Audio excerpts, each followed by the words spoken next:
گزشتہ سالوں کی طرح اس سال بھی رمضان المبارک میں الخدمت فاؤنڈیشن کی طرف سے جو گھر کی بنیادی ضروریات ہے فوڈ پیکج کی صورت میں ان کے فراہمی کا سلسلہ جاری ہے۔ آج کی اس تقریب میں 300 خاندانوں کو یہ فوڈ پیکج فراہم کیا جا رہا ہے جو اس رمضان کے مہینے کے ان کی خوراک کی ضروریات کو پورا کریں گی اور ان کے چولہے کو جلائے رکھے گی۔ اس میں آٹا ہے، کوکنگ آئل ہے، دالیں ہے، چینی ہے، چائے ہے اور بھی بہت ساری چیزیں ہیں۔ تو اس آج کی اس ایکٹیویٹی میں ہمارے ساتھ مستحق طبقات میں ویڈوز ہے، آرفن فیملیز ہے، اس کے ساتھ ساتھ افراد باہم معذور افراد جو ہے وہ بھی ہے، پرسن ود ڈسیبلٹی اور ٹرانسجنڈر سے بھی نمائندگی موجود ہے۔ تو یہ بنیادی مقصد ہمارا یہی ہے کہ الخدمت فاؤنڈیشن نے مختلف طبقات کو سلیکٹ کیا ہوا ہے اور اس کی سروے کے نتیجے میں وقتاً فوقتاً اس مہینے میں ہم ان کو بلاتے رہیں گے۔ جتنی بھی ہمارے پاس گنجائش رہے گی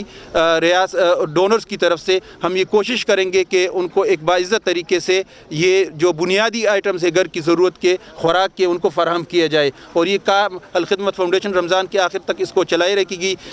فنکار طبقات تک بھی انشاءاللہ اس کی رسائی ہوگی، اور وہ تمام طبقات جو مستحق ہے اور اس معاشرے کا حصہ ہے تو ان کو الخدمت فاؤنڈیشن گزشتہ تمام سالوں کی اس سال بھی ان کو یاد رکھے گی۔